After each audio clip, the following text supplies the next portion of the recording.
Yeah, I'm honored to be here, so thank you for that fantastic introduction. So I'm Patrik, I'm 53, I'm father of 3. I'm a bike enthusiast. Unfortunately, I had a crash last Sunday, so I'm a bit battered today, but I will do my very best. And I'm a master of PowerPoint. But today I wasn't allowed to use any PowerPoint, so I need my speaker's notes. But anyhow, and also in my free time, I'm working with fundraising for children with critical illnesses. But today I'm talking about energy. So let's go back in the history. I mean, the last century, most of us have experienced a dramatic increase in quality of life, hasn't we? And I think the main explanation why we have had this is that we found some very cheap energy. They found oil in Texas in the 1860s, I believe it was. So suddenly we have had a lot of energy, and that sort of changed the entire society. And we moved into cities and the industrialization, and you know all of this. There was only one big but. That was a fossil fuel, and we experienced during the 70s that fossil fuels generated the carbon dioxide changed the climate. Already in the 70s, this was realized. And in 1991, we had the Kyoto Conference, and we all agreed about it. We need to mitigate climate change. But so far, nothing has happened. Carbon emissions has increased every year, except for during the pandemic, a small setback, but it's all back on track again. So we are far from sustainable. And it's not only carbon emissions. I would also like to address resources, because we're using resources today that I think in Sweden it's like we have 3 Earths, or 4 Earths maybe. And you're all aware of Earth overshoot today, very difficult to say, but I think it's in July or August. So ecological resources, I think that's also an important topic to have in mind. But anyhow, in Sweden, they have decided to become climate neutral by 2045, and it's also put into Swedish legislation. I think it's 2 countries in the world who has it as in law.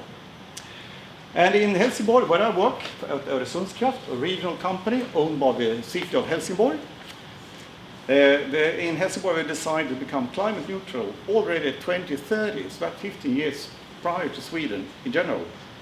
So that's quite challenging, but it's a must. Time is running away from us. And electricity, in order to replace fossil fuels, because that's exactly what we need to do, replace fossil fuels, we need something else, because we can't live without energy. I hope you all realize that. And in Sweden, electricity will be one key. And electricity demand in Sweden, or usage in Sweden, might increase as much as 2 or 3 times what we have today.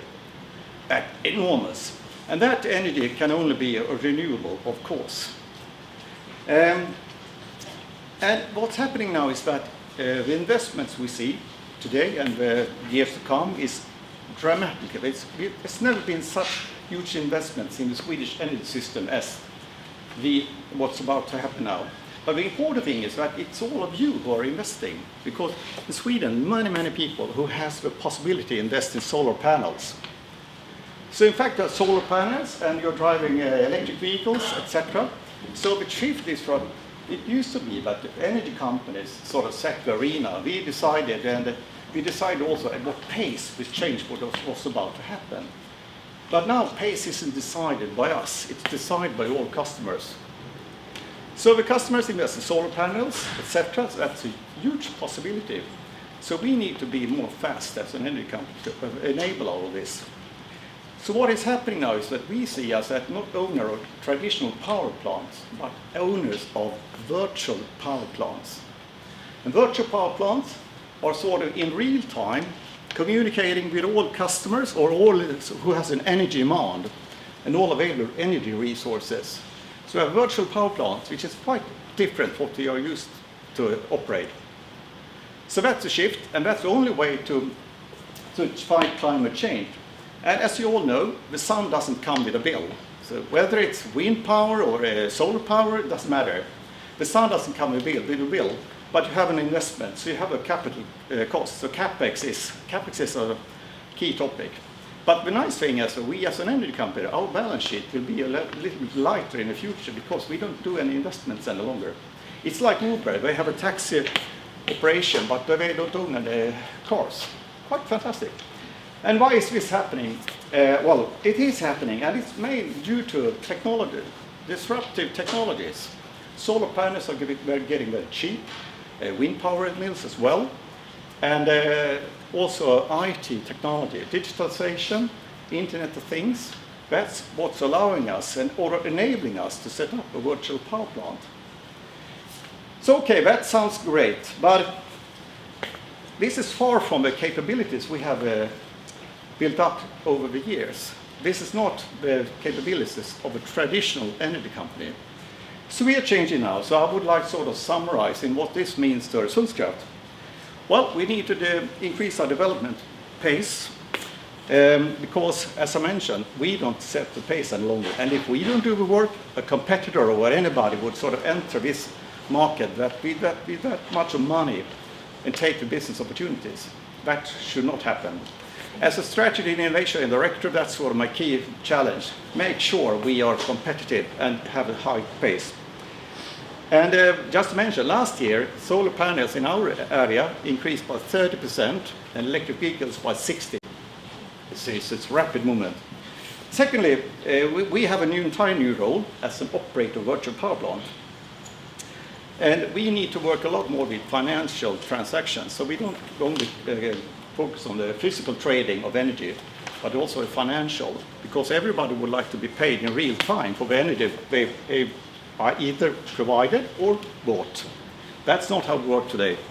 So a local market, so we need to have market understanding. And third, we need new capabilities, as I mentioned, and that is only possible through partnerships. Ideon Open, you've helped us a bit.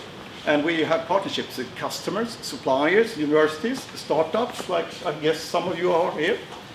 And we've even started our own tech company, which we own with 4 other municipality-owned energy companies in order to invest in startups and get access to the latest technology. And 4, and the last one, we will pretty much remain 400 employees also in the future, but it will be a quite different setup of capabilities in our company. So we are undergoing a huge transformation, really huge. And I think one challenge is to make the world aware of our change and that there might be some interesting job possibilities in our company. So being here today might be that one of it, sort of presenting a different kind of energy company. And this summer in Helsingborg, we will have a range of city Expo, where we present different districts of the city, how you can change from existing city district to something better, improving quality of life, where we have built entire new city districts. And one of our seminars is named Flex Your Power. And Flex Your Power is exactly about what I told you just now, a virtual power plant. How will it operate? So we will sort of have a time machine, taking a leap forward to 2035. We are in Helsingborg 2045. What will it look like? How will it operate? And we will have one control signal in the city. We call it a sustainability signal. So it will be a launch of this sustainability signal. And we believe it will be the same in the world standard as Bluetooth, which in fact was invented here in Lund at Ideon. So you're welcome to Helsingborg this summer. This City Expo starts from May 30th until July 3rd. And we have, I think, 959 program points, activities yesterday. And so I hope you understand, I call myself a climate activist. And our company strategy is called A Plan for One Planet. So thank you very much.